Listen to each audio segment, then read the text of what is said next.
من يهد الله فلا مضل له ومن يضلل فلا هادي له وأشهد أن لا إله إلا الله وأشهد أن محمدا عبده ورسوله فأعوذ بالله من الشيطان الرجيم بسم الله الرحمن الرحيم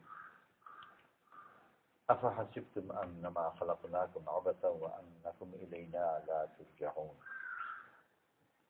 وقال رسول الله صلى الله عليه وسلم إنما الأعمال بالنيات فمن كان هجرته لله ورسوله فهجرته لله ورسوله ومن كان هجرته للدنيا يصيبها أو امرأة ينكحها فهجرته إلى ما هاجر إليه أو كما قال عليه الصلاة والسلام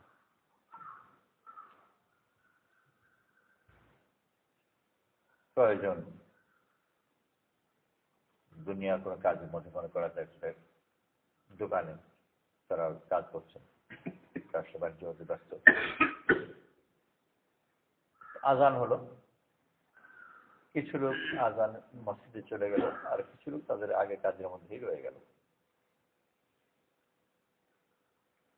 তারা দুই ভাগ হয়ে গেল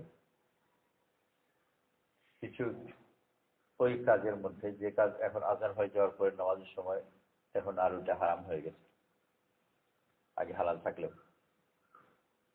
আর কিছু লোক তাদের এই কাজ ছেড়ে নামাজ পড়তে চলে গেলে তাদের আমল শুদ্ধ করল যারা নামাজ পড়তে এসেছে তাদের মধ্যে আবার কিছু লোক পড়ছে নামাজ ঠিকই কিন্তু দোকানে যে চিন্তা ছিল ওই চিন্তাই মাথার মধ্যে চলছে হিসাব নিকাশ কত কিছু ইচ্ছা করে হোক কারণ অনিচ্ছা করে হোক মনের মধ্যে ওই চিন্তাই চলছে আর কিছু তারা এই চিন্তা ছেড়ে দিয়ে নামাজের খেলার মধ্যেই আসছে আমি নামাজ পড়ছি নামাজের মধ্যে যে চিন্তা থাকা দরকার যে কথা বলছে কোরআন শরীফ পড়ছে ওটার সাথে তার চিন্তা মিলেছে তো নামাজ যারা পড়তে এলো ওরাও দুই ভাগ হয়ে গেল এক ভাগ যারা নামাজ পড়ছে যদিও কিন্তু তার চিন্তা দোকানের মধ্যে রয়ে গেছে আর আরেক ভাগ তার চিন্তা নামাজের মধ্যে এসে গেছে নামাজ শেষ হলো দোয়া করছে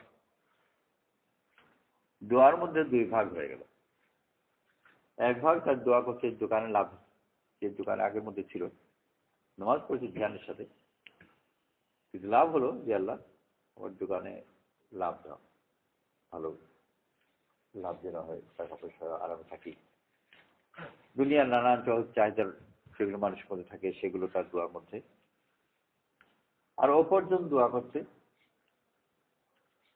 কোরআন শরীফে যে দোয়া করেছে সেই দোয়া করছে ইহদিনা সিরাতাল মুস্তাকিম সিরাতাল্লাযিনা আন'আমতা আলাইহিম গায়রিল মাগদুবি আলাইহিম ওয়ালাদ-দাল্লিন আল্লাহ তুমি আমাকে ওই পথে চালাও যেন তুমি আমার উপর সন্তুষ্ট হও তোমার সন্তুষ্ট আর যাদের উপর তুমি অসন্তুষ্ট হয়েছো তাদের থেকে আমাকে দূরে রাখো তার জন্য দোকানে লাভ ক্ষতি অভাব প্রাচুর্য আরামে থাকা কষ্ট থাকা মানের সম্মান থাকা বেজ্জত হওয়া কোনটাই তার কাছে করে গুরুত্ব নেই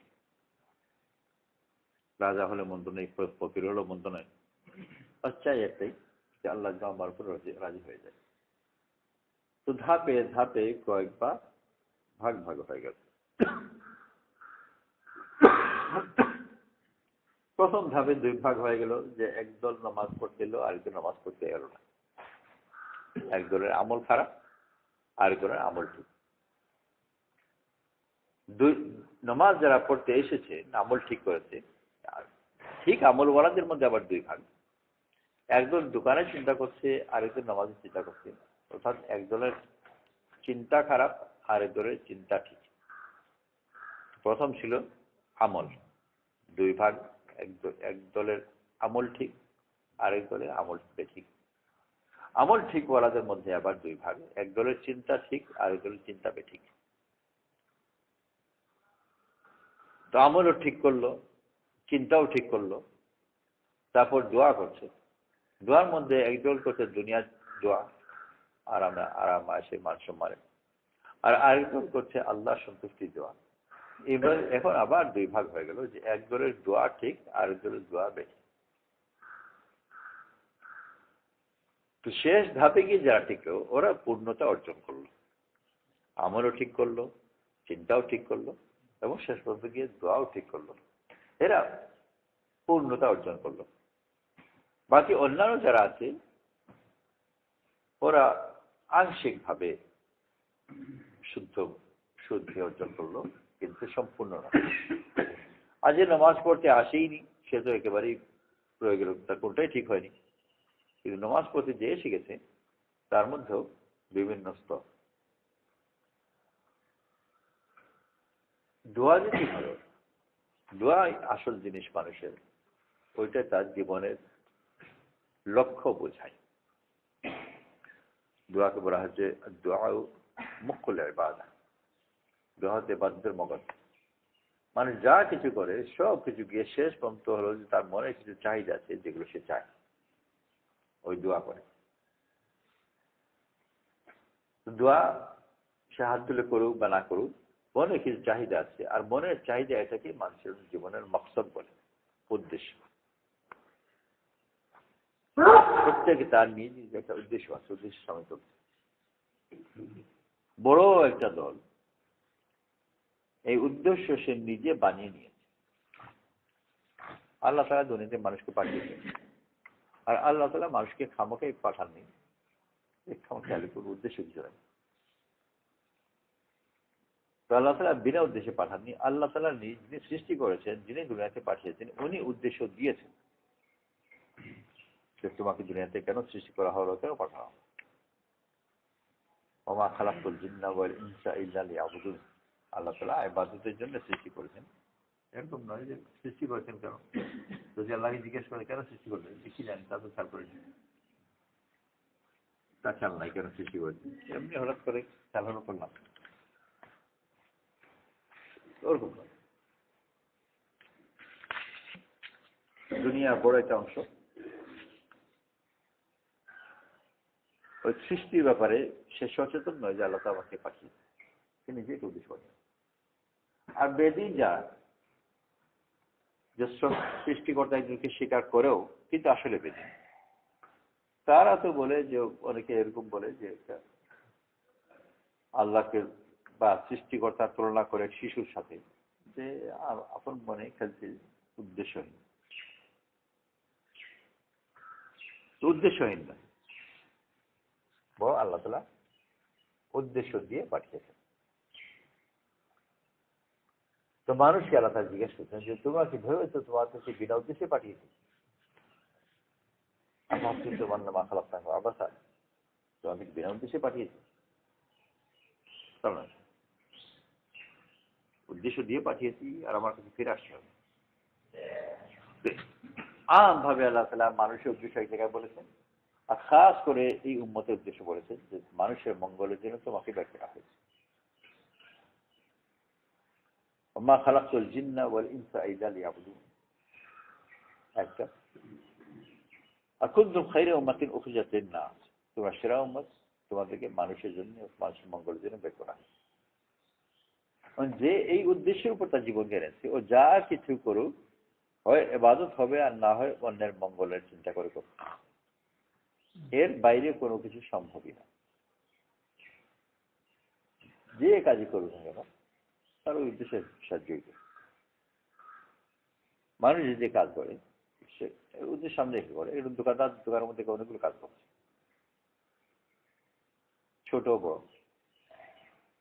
ওই দোকানের মধ্যে এক জায়গায় দেওয়ালের মধ্যে একটা দাগ পড়ে গেছে, ওই দাগ পরিষ্কার করছে। তো এটাও গিয়ে ঘুরে ফিরে তার ব্যবসার একটা অংশ।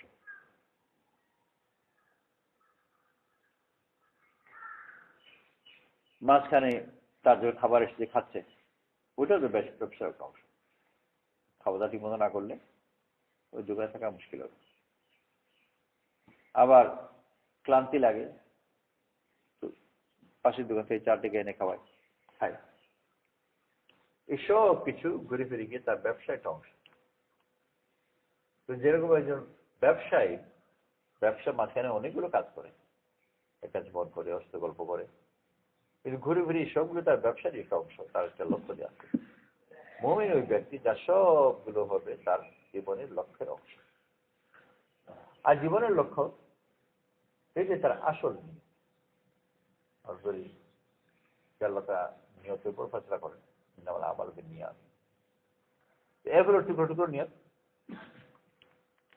যে আমি নামাজ পড়ছি, নিয়ত করলাম, এই যে নামাজ দাঁড়িয়েছে আর নিয়ত করলো আমি আল্লাহ হচ্ছে নামাজ পড়ছি, তো নামাজের তো নিয়ত করলো আল্লাহ হচ্ছে নামাজ পড়ছি। নামাজ কেন নামাজ পড়ছো এই ব্যাপারে নিয়তের অনেক পার্থক্য। একজন নামাজ শেষে দোয়া করছে যে আল্লাহ তুমি আমাকে ব্যবসায় উন্নতি দাও, আরেকজন নামাজ পড়ে দোয়া করছে আল্লাহ তুমি আমার উপর সন্তুষ্ট।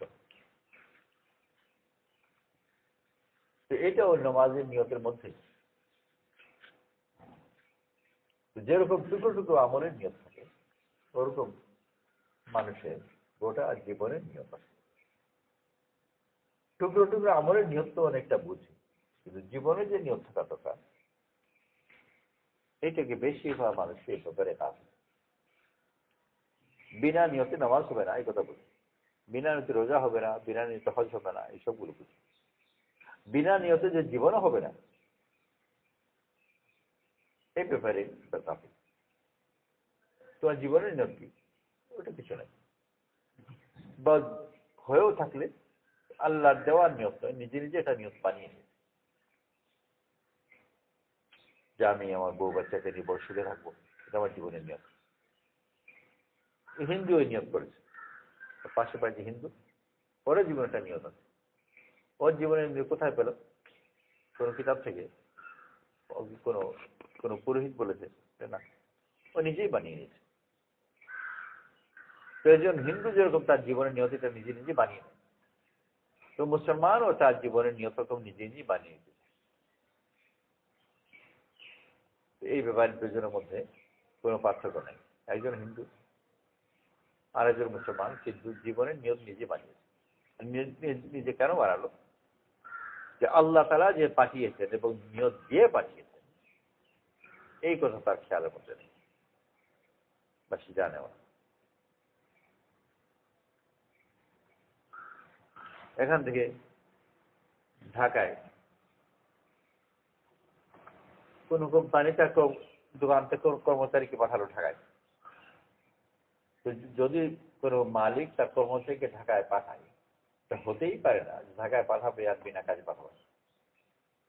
ঢাকায় পাঠিয়ে নিশ্চয়ই কাজে পাঠিয়ে গিয়ে এসে ঘোরাঘুরের মধ্যে লেগে গেল আর কাজ করলো না, মনেই নাই। খুব আশ্চর্য কথা।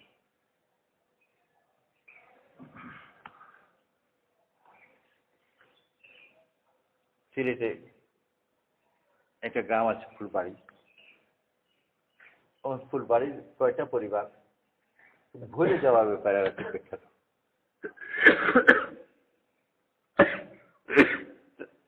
ওই পরিবারে বাপ ওখানে বাড়িতে অসুস্থ ছিলেন,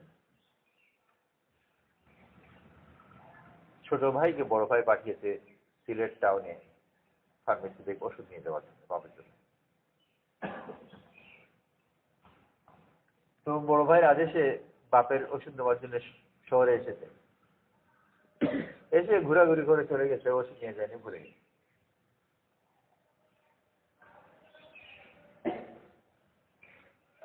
যাওয়ার পরে বাড়িতে ওর ভাই খুব রাগ করেছে, তো জ্ঞান নাই। তারপর তার বড়জনকে পাঠিয়ে, সেও ওরকম সে ঘোরাঘুরি গল্প সল্প করে বন্ধুদের সাথে দেখা সাক্ষাৎ করে ভুলে গেছে, চলে গেছে। তো কিছুটা খুব নিশ্চিত না, সম্ভবত তারপর নিজে এসেছে আর নিজেও চলে গেছে।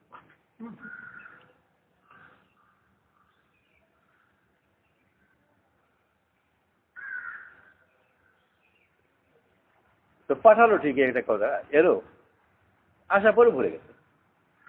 সিলেটের জানাশোনা লোকাল শহরে বন্ধু বান্ধব আছে, এদের সাথে গল্প সল্প করে টরে তো মনে নাই কেন আসছে। দুনিয়ার বড় একটা অংশ ওর এই কথা মনেই নেই যে তাকে কেউ পাঠিয়েছে আর তার কোনো উদ্দেশ্য আছে। আর ফাঁকা যেহেতু সে নিজে নিজে একটা উদ্দেশ্য বানিয়ে নেয়। তো বড় একটা মানুষের বড় একটা অংশ উদ্দেশ্য বানিয়েছে যে আমি আরামে থাকবো, এটাই আমার উদ্দেশ্য। আরামে থাকবো, সম্মানের সাথে থাকবো। আর এমন অবস্থায় আমি আমার ছেলে মেয়েদেরকে রেখে যাবো যেন ওরা যেন আরামের সাথে সাথে সম্মানের সাথে, ছেলের উপার্জন ভালো হয়, মেয়েকে একটু ভালো বিয়ে দিয়ে সেখানে গিয়ে ভালো থাকবে। বাস এটাই আমার জীবন উদ্দেশ্য, নিজেই পারি। তো উদ্দেশ্যকে যদি সে সংশোধন না করে, আর এর উদ্দেশ্য তার নিজের বানানো একটা মঙ্গলের উদ্দেশ্য থাকলো, আমলও করছে, ধ্যানও করছে, সব আংশিক। আজ দুনিয়া যারা মুসলমান নেক আমলও করে, কিন্তু তার উদ্দেশ্য সম্বন্ধে পরিষ্কার না থাকার কারণে আমল ভালো করে, কিন্তু ভালো আমল করা করে উদ্দেশ্য সম্বন্ধে পরিষ্কার না থাকার কারণে তার দোয়া একেবারে নিম্নমানের, একেবারে খারাপ না হলে কোনো ভালো দোয়া হয়। নামাজ পড়লো ঠিক মতো, ঠিক মতো নামাজ পড়ে তারপর দোয়া করছে যে আল্লাহ তুমি আমার চাকরির উন্নতি দাও, স্যারকে বলি যে ভালো রেজাল্ট দাও, কৃষি উপরে ভালো ফসল দাও। তো এই ভালো ফসল চাওয়া এটা তো হিন্দুও চায়, হিন্দুর মধ্যে মধ্যে কোনো পার্থক্য নেই। ভালো রেজাল্ট হিন্দুও চায়, ছেলে মেয়ে দেখে নিয়ে আরামে সুখে থাকবে হিন্দুও চায়। এই মৌলিক ব্যাপারে এত নামাজ ঝুঁকি তিলাওয়াত করার পরে কোনো পার্থক্য নেই। খরচ করতে গেছে কত টাকা খরচ করে, এর আগে থেকে কত লম্বা প্রস্তুতি, ওখানে গিয়ে হারাম করে দৌড়াচ্ছে, আরাফাতে মুজদালিফাতে দৌড়াচ্ছে ঠিকই, কিন্তু মনের ভিতর তার ঘুরে ফিরে চাহিদা ওটাই, ওর পাশের বাড়ি যে হিন্দু সে যে কাশি গেছে, ও কাশিতে গিয়ে মনে মনে যে জিনিস চায় যে ওখানে কাশিতে গিয়ে সে তার পূজা টুজা করবে, এতে তার তার জীবনে খুব বেশি উন্নতি হবে, লক্ষ্মী তার উপর সন্তুষ্ট হবে। তো এই যে হজে গেল, ও হজে গিয়ে তার দোয়া আর ওই পাশে বাড়ি হিন্দুর গিয়ে কাশিতে গিয়ে তার প্রার্থনা, এগুলোর মধ্যে তেমন মৌলিক কোনো পার্থক্য নেই, আমল একেবারে ভিন্ন। হজে গিয়েছে সে যে আমল করছে ওগুলোকে মশলা মতো করছে, আর যে হিন্দু ওর তীর্থে গেছে সে গিয়ে সম্পূর্ণ ভিন্ন অন্য ধরনের আমল করছে, আমল একেবারে ভিন্ন। এটা হিন্দুর আমল, এটা মুসলমানের আমল। তো এই ব্যাপারে তো মুসলমান ভালো, যে ভালো আমল করছে, কিন্তু তার মনের চাওয়ার ব্যাপারে দুজনের মধ্যে উল্লেখযোগ্য কোনো পার্থক্য নেই। তুমি কি চাও, তুমি কি চাও, দেখা যাবে একই জিনিস চায়। ও চায় লক্ষ্যের কাছে যায়, আর ও আল্লাহর কাছে চায়। বড় ভালো কথা, আল্লাহর কাছে এটা ভালো, কিন্তু তার চাওয়াটা ওই লক্ষ্যের কাছে যে হিন্দু চায় ওর চাওয়া বেশি ভিন্ন। বড় মেহনত হচ্ছে যে মনের ভিতর যে চাওয়া যেগুলো আছে মানুষের, ওগুলো থেকে নিজেকে মুক্ত করা, পাক করা, আর আল্লাহ তাআলা তাকে যে উদ্দেশ্য দিয়ে পাঠিয়েছেন ওটাকে তার নিজের উদ্দেশ্য বানানো।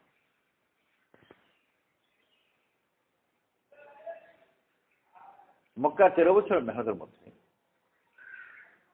আমল কেমন করে করতে হয়, দোয়া কেমন করে করতে হয়, এগুলো কিছু শেখার ব্যাপার, বরং মনের ভিতর পরিবর্তন করা হচ্ছে।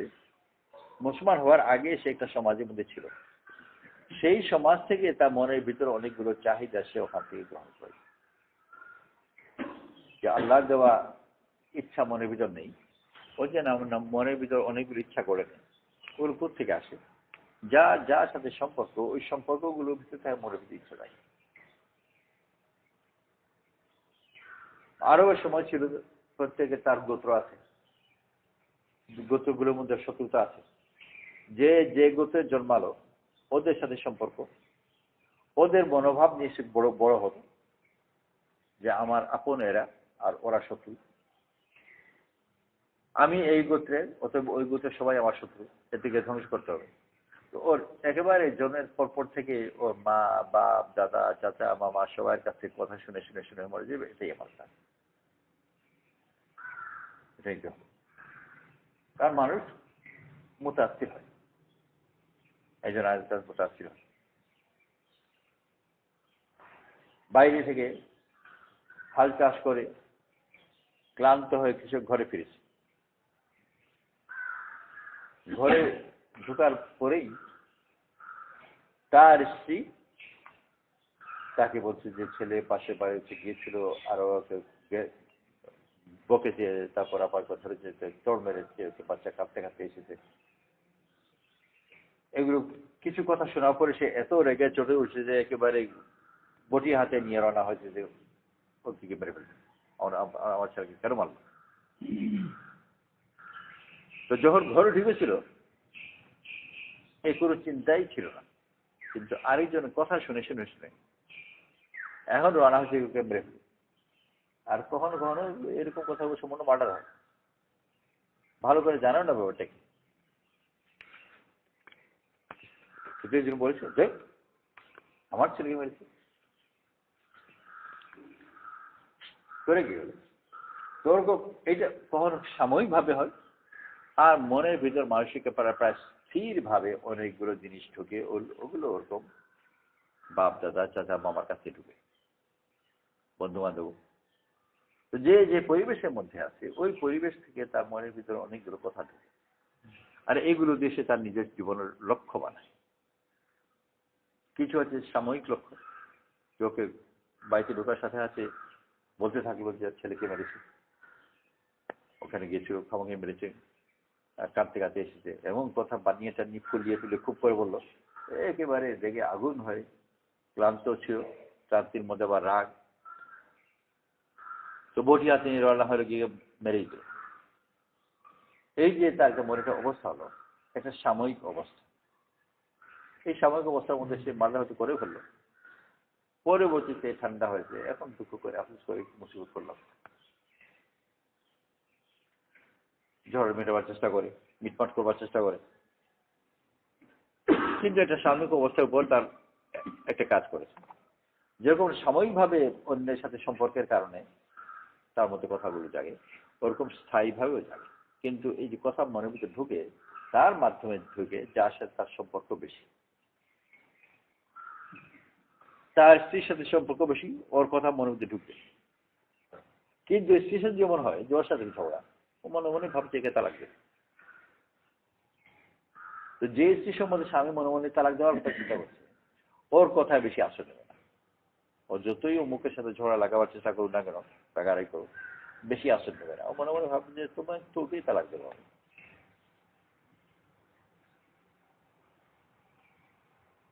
ওর কথাতে গিয়ে মাটা করবে না। কিন্তু যার সাথে তার সম্পর্ক বেশি, তাকে ঘনিষ্ঠ আপন মনে করে যে তোমাকে আমি খুশ রাখবো, এর কথাতে সে বাপ হোক আর ছেলে হোক আর স্বামী হোক স্ত্রীতেই হোক, যাদের সাথে তাদের সম্পর্ক মহব্বতের সম্পর্ক, যাদের কাছ থেকে আচরণ নেই, তাদের কাছ থেকে সরানো হয়। যেমনি কেউ কলিমা পড়লেন, কলিমা পড়ার সাথে সাথে যাদের সাথে সম্পর্ক ছিল সব সম্পর্ক কেটে গেল, এখন ওদের কোথায় আর আসর নেবে না, আসলে সম্পর্কের মাধ্যমে। বিদ্যুৎ যেরকম তারের সংযোগ ছাড়া বিদ্যুৎ আসবে না, মাঝখানে এক জায়গায় একটু সংযোগ কেটে গেল, আর সুইচ টিপে কোনো লাভ নেই, বিদ্যুৎ আসবে না। ওরকম মহব্বত হলো ওই সম্পর্ক যার দ্বারা দিলের ভিতরে আসে, মহব্বত কেটে গেল, ভালোবাসা কেটে গেল, সংযোগ নয়, এখন আর কোনো কথায় আসে না, আর কোনো ব্যাপারে আমার কারোর সাথে কোনো সম্পর্ক নেই, তার একমাত্র ছেলে মারা গেছে, কখনো পত্রিকা পড়ে, কখন কেউ বলছে, কখনো রেডিওতে শুনছে, আর এদিকে সে পত্রিকা পড়ছে, কেউ বলছো শুনছো, কিন্তু তার উপর কোনো প্রতিক্রিয়া নেই। কারণ যে মরেছে, যা ছেলে মরেছে, ওরা কাউকে আমি চিনি না, আমার কোনো সম্পর্ক নেই, ওতে আমার খুশিও নয়, গমই নয়, কিছুই নেই। কিন্তু এই যে সম্পূর্ণ ঘটনা সে শুনলো যে গাড়িটি যাচ্ছিল, হঠাৎ করে ধাক্কা দিল, তারপরে হাসপাতাল নিয়ে গেল, ওখানে অসুস্থ পড়ে আছে, তা মারা গেল, কোনো আসনি না। সব শোনার পরে কেউ জিজ্ঞেস করে যে কে জানো, দেখে যে অমুক, মনে করে যে তার নিজের তার নাতি, তার ছেলে, তখন তো যেমনি শুনে আমার ছেলে, কখনো মনের মধ্যে ধাস হাতে পড়েই যাবে, অজ্ঞান হয়ে যাবে। আর তোরা এক পর্যন্ত ওই চাও খাচ্ছে, পত্রিকাও পড়ছে, তার কথাও শুনছে, হাসপাতাল নিয়ে গেছে মূর্ষ অবস্থায়, কিন্তু কোনো প্রতিকার নেই, জিরো। আর যেমনি শুনে নিজের ছেলে, তো এমনই আসে পড়লো, একেবারে মাথা ঘুরে পড়ে। তো সুইচ যতই টিপো না কেন, ও কিচ্ছু হবে না সংযোগ না থাকে।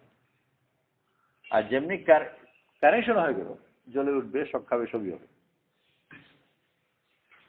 তো সম্পর্ক যদি থাকে, ওর কাছে সব আশা নেবে, ও যাকে দিয়ে লড়তে বলে তাকে সেগুলো লড়বে। ওকে কি মারবে, মারবে, যা হবে।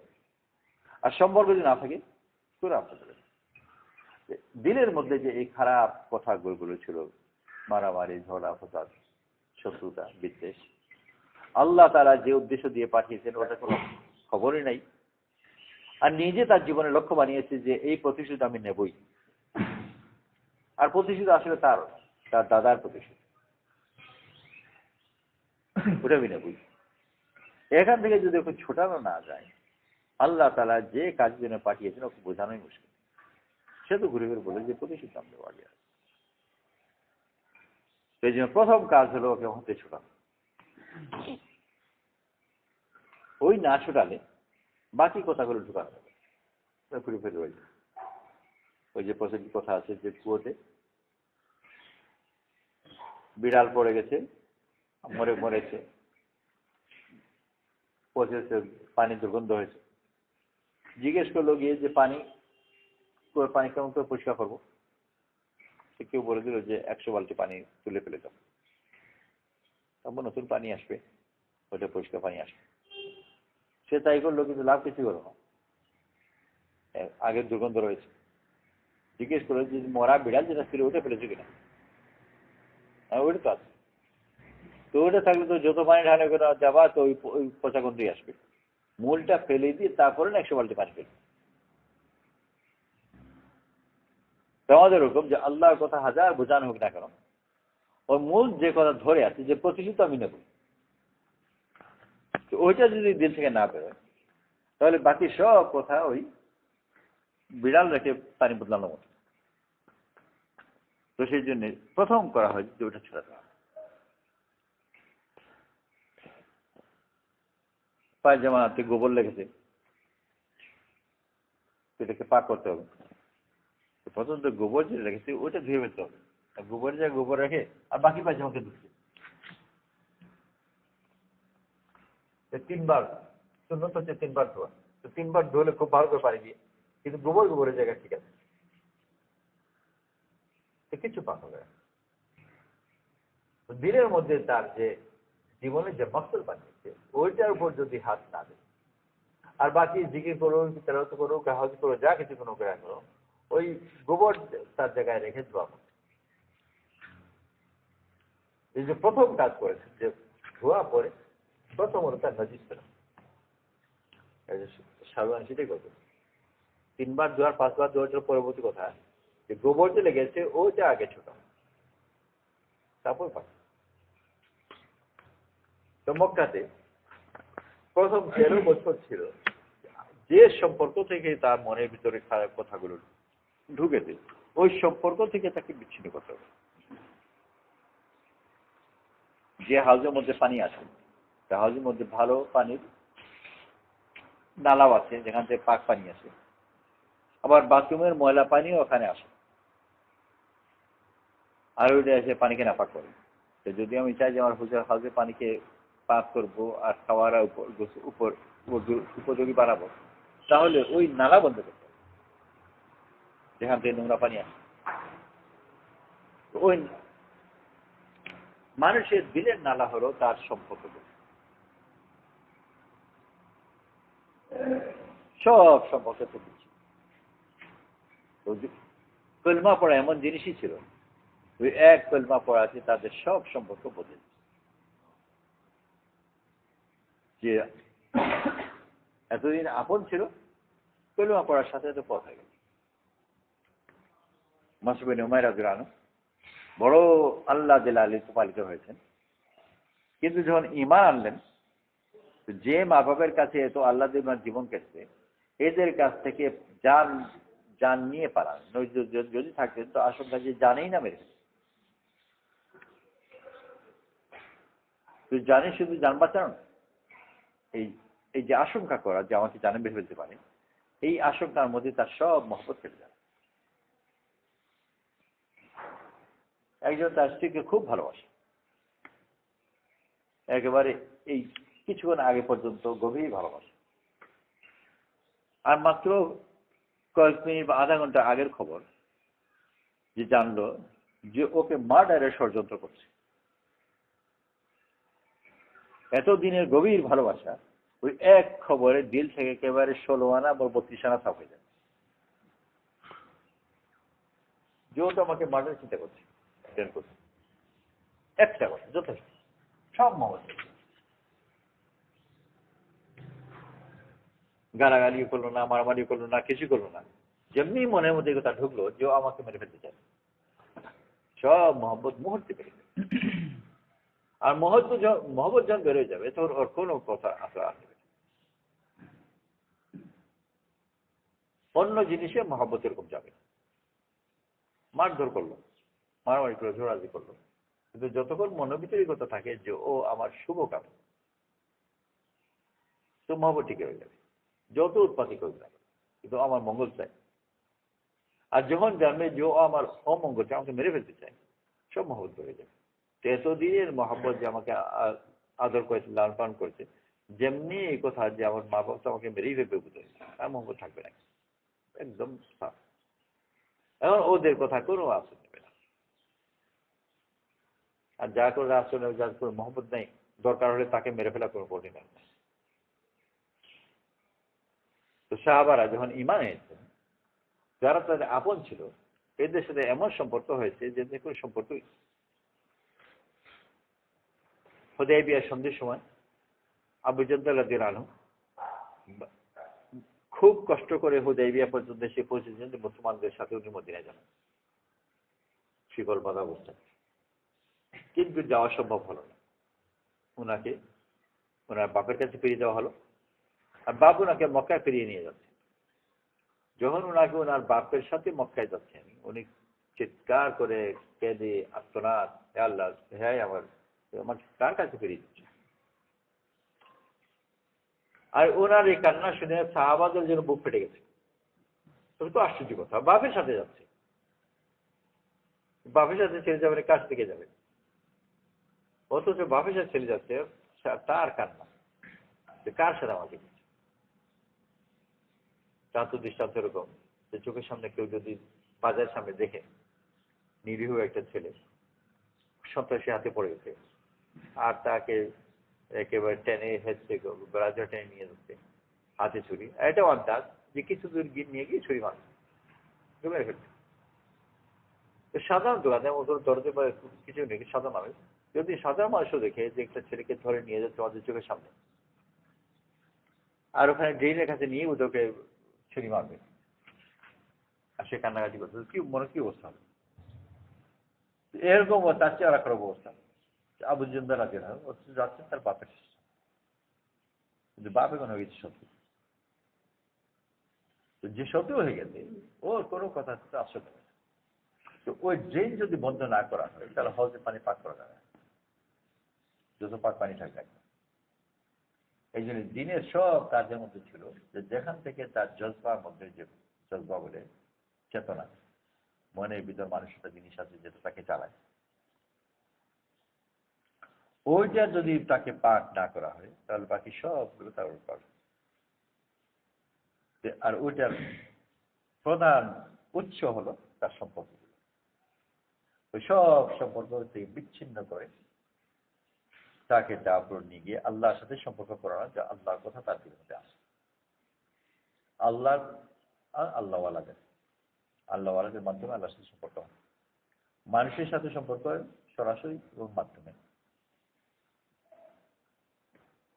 বিয়ে করেছে যে পুরুষ মানুষ, বিয়ে করেছে স্ত্রীকে, শ্বশুরকে তো বিয়ে করেনি, শালাকেও বিয়ে করেনি, কিন্তু এক বিয়ের কারণে এদের সাথে সম্পর্ক হয়ে গেছে, আর যাবে ওরকম। যদি বিয়ে তালাক হয়ে যায় তাহলে ওই সম্পর্ক কেটে যাবে, ওগুলো থাকবে না। বিয়ে তালাক হয়ে গেছে, সম্পর্ক রয়ে গেছে কিছু বিরোধ। আমি জানি বিয়ের পরে কয়েক বছর পরে মোটামুটি বেশি দিন যায়নি, তারপর তালাক হয়ে গেছে, কিন্তু শ্বশুর বাড়িতে যাওয়া আসা খুব করতো, বউ নাই। এগুলো অস্বাভাবিক উদ্ভট, কিন্তু স্বাভাবিক হলো যে বউ তালাক হলে শ্বশুর অটোমেটিকলি তালাক হয়, আলাদা করে দিতে হয়। আর ঠিক ওরকম বউর সাথে বিয়ে হলে শ্বশুরের সাথে সম্পর্ক অটোমেটিক হয়ে যায়। তো খারাপ সম্পর্ক কাটা আর খারাপ যত মাধ্যম সবগুলো কাটা, এর মোকাবেলায় আল্লাহর সাথে সম্পর্ক করা, আল্লাহ ওয়ালাদের সাথে সম্পর্ক করা, আল্লাহ ওয়ালাদের সম্পর্কের মাধ্যমে আল্লাহর সাথে সম্পর্ক হবে। ভালোবাসা যে মহব্বত হয়ে যাবে। কোনো কোনো থাকে যে এক পাশের একসাথে পড়ে, তো ওদের মধ্যে দুস্তি, ওই দুস্তির কারণে তার মা বাবার সাথেও সম্পর্ক হয়ে গেছে। বাড়িতে এলে তার ওই ওর বন্ধুর মা বাবা তাকে খেতে দেয়, শুতে দেয়, সব চিন্তা করি করে সম্পর্ক হয়ে গেছে। আল্লাহ আলাদের সাথে সম্পর্কের মাধ্যমে, নেক আমলের মাধ্যমে আল্লাহর সাথে সম্পর্ক করার জন্য আল্লাহ তাআলার পছন্দ তার মধ্যে আছে। যে যার সাথে সম্পর্ক করে ওর মনের ভিতর যে জজ্বা আছে, যে চেতনা আছে, ওটা তার ভিতর ঢুকেছে। মেয়েকে বিয়ে দিয়েছে, শ্বশুর বাড়িতে গিয়ে 3 দিন থাকার পরে তারপর আবার ফিরে এসছে। যেহেতু প্রচলন আছে যে 2 দিন থাকার পরে একবার আবার বাপের বাড়িতে আসে। তো প্রথমবার যখন বাপের বাড়িতে আসে অনেক গল্প সল্প নিয়ে আসে, প্রথম অভিজ্ঞতা কে আসলে কে কি করলো, অনেক আছে একজন, একজনের সাথে সম্বন্ধে গল্প করছে, তার কোনো পরিবারের কোনো শাশুড়ি জাতীয় কেউ যে খুব হিংসা করে,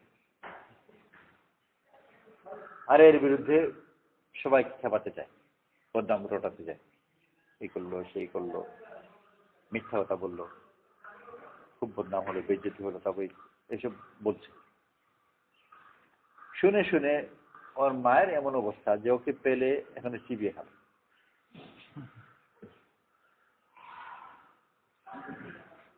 তাকে দেখেও না, শুনে কিছুই না, শুধু মেয়ের কথার উপর।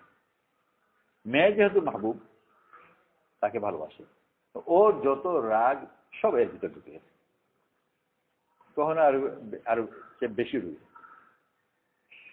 আরেক জন্য কথা বললো একেবারে বিপরীত, খুব ভালো, খুব আদরিত করেছে। সে ওখানে কোন একটা ভুল করেছিল, ওটা যদি জানাজানি হলে খুব বেজত হয়েছিল, আর ওই ফুফু শাশুড়ি ইউনিটের পেয়েছেন, কিন্তু উনি ওটাকে গোপন করে ফেলেছেন, কাউ কি তার বুঝেননি।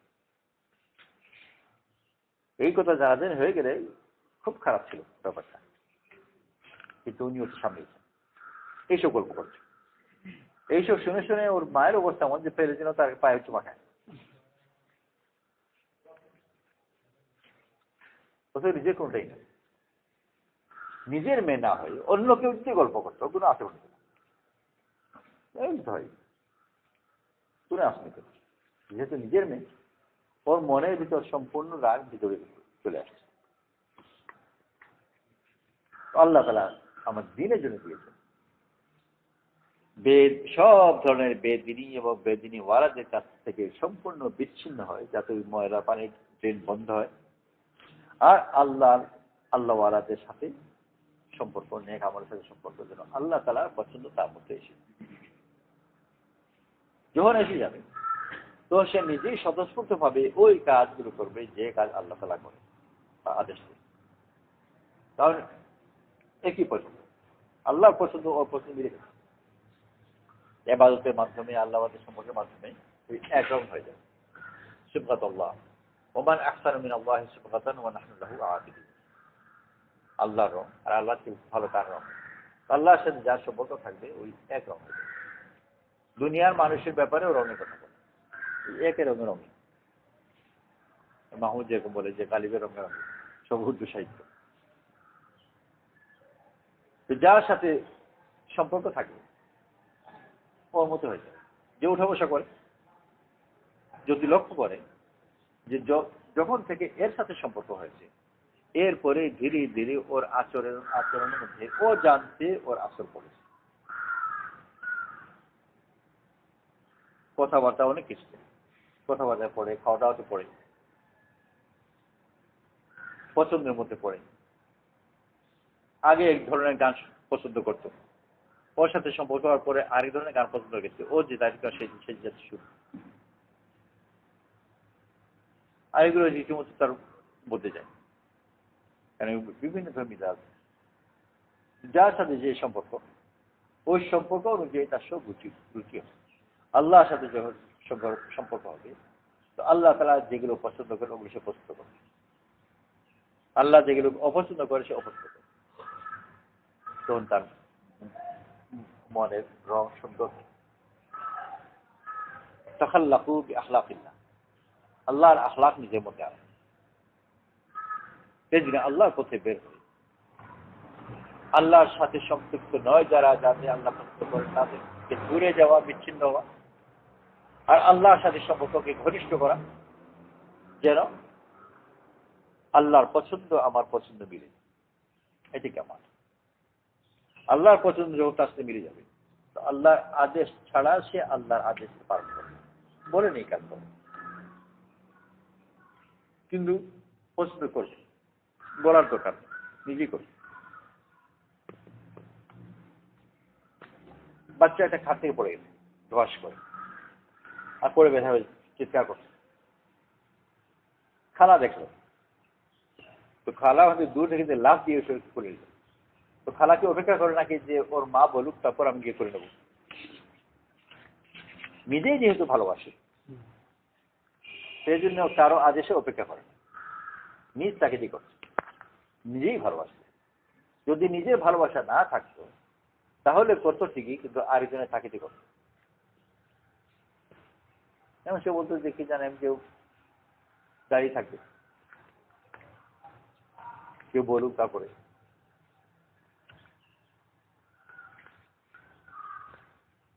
কিন্তু যে নিজে বুঝে নিজ করবে। তো আল্লাহর সাথে যার সম্পর্ক হবে, আল্লাহ প্রশ্ন বুঝে ও নিজে ওই কাজগুলো করবে যেগুলো আল্লাহ তাকে করতে বলবে। ও হয়তো জানে না, কোন মুফতি তাকে বলেও নি, কিন্তু করবে ওইটাই মুফতি যেটা বলবে, কারণ তার নিজের ভিতরে ওই কথা ঢুকে আছে। সেই জন্য আল্লাহর পথে বের হয়, অন্য সব কিছুতে বিচ্ছিন্ন হয়, আল্লাহর সাথে সম্পৃক্ত হওয়া, আল্লাহর সাথে সম্পর্ক করার জন্য আল্লাহ তাআলার পছন্দ আমার দিলের মধ্যে এসে, তখন তার মকসদ, ওই আল্লাহ তাআলা যে মকসদে তাকে দুনিয়াতে পাঠিয়েছেন ওইটার সাথে তার নিজের মনের চাওয়া মিলবে। আল্লাহ এটা চান, আমি এটা চাই। যেরকম বাপও চায় যে পরীক্ষার রেজাল্ট ভালো হোক, ছেলে নিজেও চায়, একেবারে মিলে গেছে। তো ওরকম আল্লাহর চাওয়া আর বন্দার চাওয়া মিলে যায়, আর তখন তাদের ধীরে পড়তে পারা সহজ হবে। যখন এক কথা মিলে যায় তখন কষ্ট লাগে না। বাপরে পড়াশোনা তো নিজেই তো করছে, সব না বলে করছে, কারণ ও এটাই চায় যে রেজাল্ট ভালো। সেই জন্য সবাই নিয়ম করে আল্লাহ পথে বেরোয়, আল্লাহ তেমন সম্পর্ক করবো যেন আল্লাহ তাআলা আমাদেরকে দুনিয়াতে যে দেশে পাঠিয়েছেন আমার মন ওই দেশকে আপন করে নেয়। বিনয় সাল এই জন্য বেশি সময় আল্লাহ তাআলা মেহনত করবো, দাওয়াত দেবো। আল্লাহ সবাই কবুল করুন।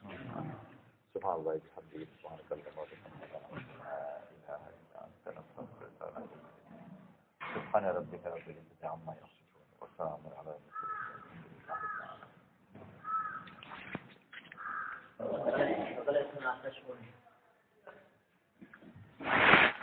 সকালে